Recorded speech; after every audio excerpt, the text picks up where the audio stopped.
Welcome to Eventful Endeavors, secrets to crafting the perfect celebration. If you're planning an event and looking for useful tips from industry experts, you're in the right place. So get ready to take some notes and we'll dive right in. This is Eventful Endeavors.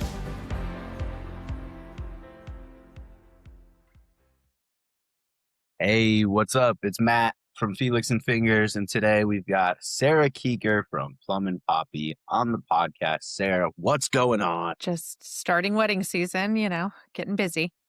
Yeah, 'tis that time of year in Indiana, is it not? Yeah, it's always fun to dive back in. So I'm excited for it to get started.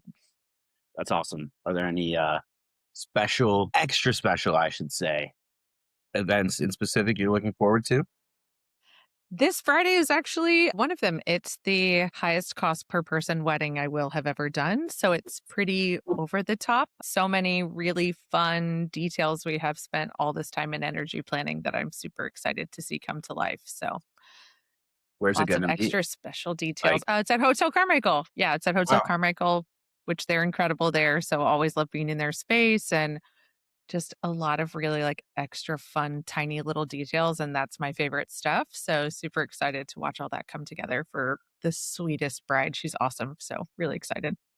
Cool. Tiny little details. That is really what it's all about, right? What they're going to remember and things like that. Yeah, it helps make it personal. That's all the stuff that takes it from just anybody's wedding to only these people's wedding. And it's really fun. So I'm there on Friday. And then on Sunday, we have a wedding at Westwood, which just opened last week. So really excited to be in a new space as well, which is really fun. They've done such a beautiful job creating that space. We're excited to be one of the first weddings in it.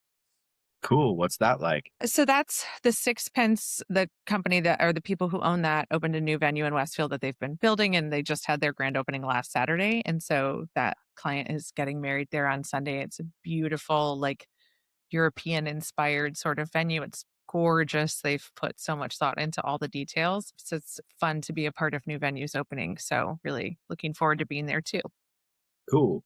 How do you feel about Indianapolis and just the indie area at large for what you do specifically versus, maybe other places? Yeah, I love this market. I used to live in New York City and I was not a wedding planner when I lived there. I was a chef a million years ago and Wow. lived there, which is super fun. And I think this is a perfect size market. I've considered moving when I was younger and other things. And I'm like, India's a big enough city that we have some incredible opportunities and vendors and artists and people doing really neat things.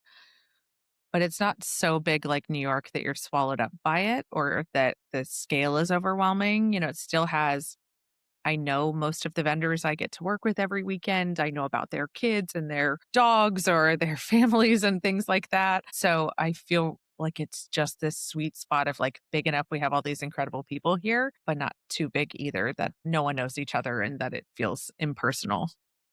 And a lot of people, want to get married there. It's a lot of weddings are happening there, and both on the city scale of things, downtown, cool events, something like the Carmichael, and lots of Yeah. barns. And I'm sure someone like you has seen both ends of the spectrum. Can you give us a little more about what are the similarities? What are the differences? Yeah, I've done it all. In 15 years of being a wedding planner, we've done hundreds of weddings and we have done, actually last year we did the smallest wedding I've ever done, which was 8 people, but on a very grand scale for 8 people.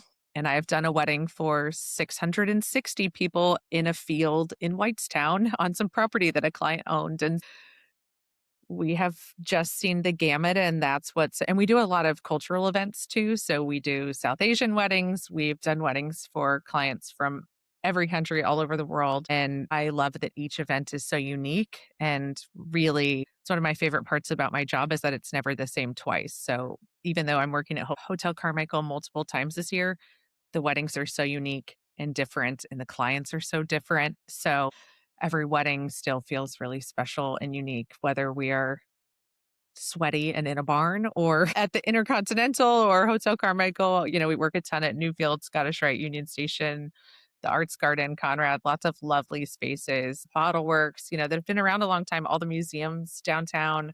Indy has some really wonderful offerings. The north side has so many beautiful locations too. We work at a lot of Ritz Charles properties, Black Iris, these new Six Fences, new venue, the Westwood. So Indy has such a diverse market. Do you want to get in married in like a very rustic barn? We just did a wedding at Traders Point Creamery 2 weeks ago. Like truly like cows downstairs, very rustic, but still lovely, incredible food, beautiful scenery. Or do you want, a really classic Scottish Rite Cathedral ballroom wedding? Indy has all of it. So I think there's truly something for everyone and so many great vendors working in all of those spaces that you can have something exceptional, whatever your preference. I think that's a great way of putting it. Like you said, somewhere like a New York won't have the barns, but maybe No barns in New York City. somewhere in Ohio might not have the cool buildings or the fancy overlooks or things like that. That it is cool that you can get both in Indy. So let's get a little more specific here. Let's talk entertainment and your experiences and things you've liked about people you've worked with, things that maybe left a bad taste in your mouth, and just generally what you look for when your clients will come to you and say, we're not really sure, or maybe they are sure. I guess I'll just stop there and let you take it from there. Yeah, there are a fair amount of people who are like, I don't know, band or DJ, and they haven't quite decided. And there is coming online more and more in our market some like cool hybrids. Like DJ with a sax or DJ with a live drummer or some fun combinations like that. Yeah. The first time I ever had that was, oh gosh, 8 years ago at the Ritz Charles. And this client said, we went to this wedding in Chicago and our friends had like live musicians with a DJ. I was like, that sounds weird. I don't know. I was like, I don't know how that's going to work. I've never seen that. And it's hard to understand until you see it. And then you're like, oh, that's so cool and fun. And so again, there's things to love about both. A live band brings an energy and an atmosphere that you definitely can't get in any other way. But there are people who want to hear Bruno Mars and they want to hear, you know, they want to hear Taylor Swift or whatever that version is of that song that they want to hear. So I think there's a right fit for everybody in terms of which route we go. What I look for is professionalism in either regard. Whether it's a DJ or a band, there's things that take place in a wedding where you need great MC work and people to really cue formalities. And when that's probably my pet peeve, is when that's not done well and it's clunky or awkward and guests are like, what's happening? Why is it weirdly silent? What's going on? We can't hear. Or someone who has too much to say, I think also leaves a bad taste for people. There's that fine balance of engaging and fun, but not talking so much that everyone just completely ignores what's being said as well. So professionalism is at the top of what we're looking for, whether it's a band or a DJ. Engaging with the crowd, really reading the room. Same goes for a band or DJ, someone who is feeling the energy, seeing what guests are responding to, and then adjusting accordingly. Sets up for a great success of a really fun party, which is what everybody always wants, is guests to have a great time. Isn't it amazing how many elements there really are that go into it that the average person never really comes to think about?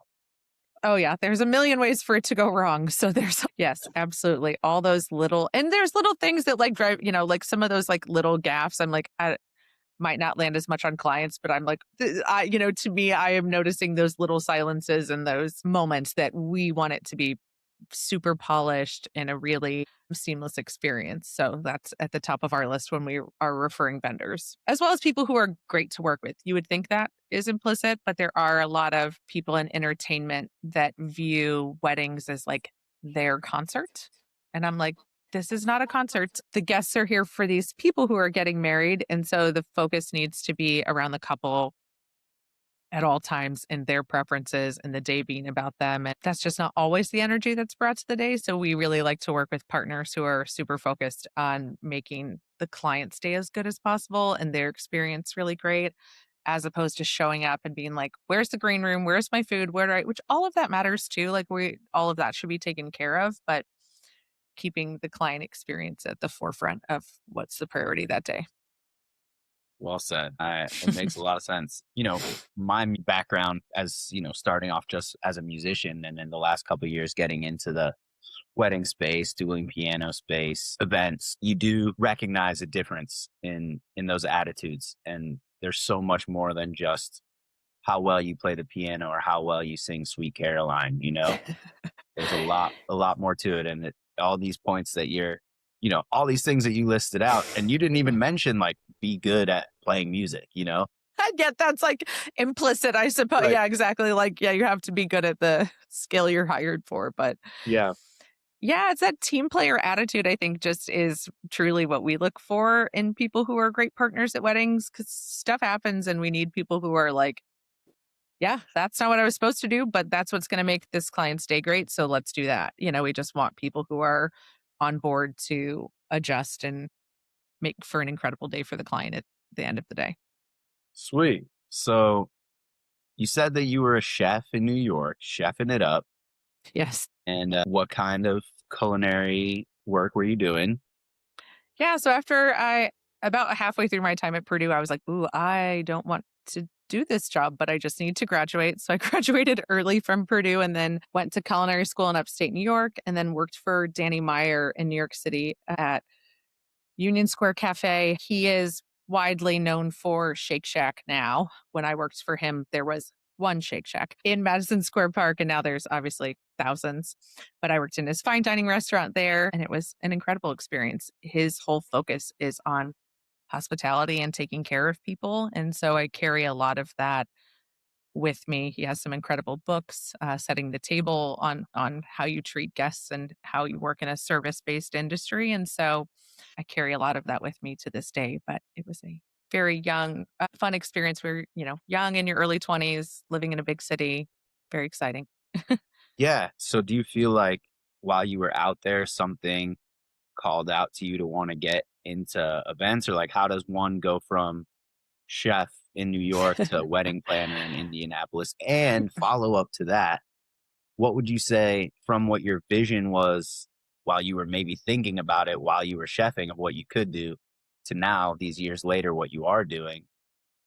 I'd like to hear what positive impact you feel like you've made from that initial idea to now, all these years doing it. Yeah, that's a great question. I have a very unique way into wedding planning. So I moved home. I had a sick parent. So I moved home from New York City to be with family. And then by the time that all kind of resolved, I had been here long enough. It was like, well, my life was here. This is very much post-recession.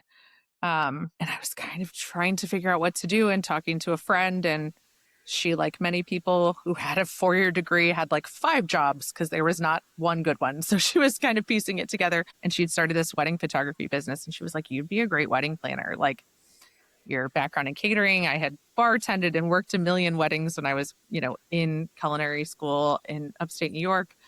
And I had worked in restaurants and things growing up. And I was like, okay, that's great. I have 0 other thoughts of something I'd like to pursue. I planned a dozen of her clients' weddings for free. Immediately loved it and have had paying clients ever since. I have this distinct memory of working in the kitchen in New York and being like, no one else here should ever talk to a guest. Like all of these people in this kitchen are not warm and fuzzy, are not customer service focused, are going to curse at someone, should not talk to anyone else. And I was like, but I love people and I like talking to guests. And the very first wedding I worked, it was this beautiful blend of client facing and working back of house logistics. And I was like, oh, I feel like I am using all of my skills to their fullest. I would always have described myself as a person who wanted to help other people. And I think I always thought that meant you had to be a nurse or a doctor or like work in the medical field. And I really feel so fortunate that I found this calling where I get to help people. I get to take a day that can be really stressful and overwhelming and make it better for people and take a lot of things off of their plate and ease the stress leading up to it and allow them to enjoy more time with their families and this day that's super important that they're going to remember forever. And so it was definitely sort of something I stumbled into. I was not like 5 years old being like, I want to be a wedding planner, but it is absolutely something I love and I'm passionate about. And I feel so fortunate that I get to have a job that I enjoy going to. And I, to this day, and all these years later. So I think that I get to see the tangible impact of my work all the time. You said, what's kind of the impact? And I get to see it. I get to see it in people when they hug me and thank me at the end of their wedding days, when their dads thank me in toasts, when they write me heartfelt thank you letters after their weddings of how much they appreciated what we did for them. It's also is really gratifying to have this job where you get to see an impact. Not all jobs do you have that, but I get to work really hard at something and then watch it all happen. And so it's very fulfilling. I love that.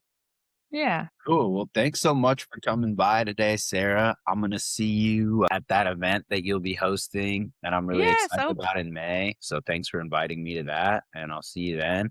Thanks for being on the podcast. It was great hearing everything you had to say, and I will talk to you soon. sounds great. Thanks a lot. Have a good one. Bye. Later, Sarah. Bye. Thanks for listening to another episode of Eventful Endeavors, Secrets to Crafting the Perfect Celebration. We hope to have left you with some actionable ideas for your own event. If you like the show, please subscribe and definitely leave us a review. We read every comment. So until next time, happy planning and see you soon on Eventful Endeavors.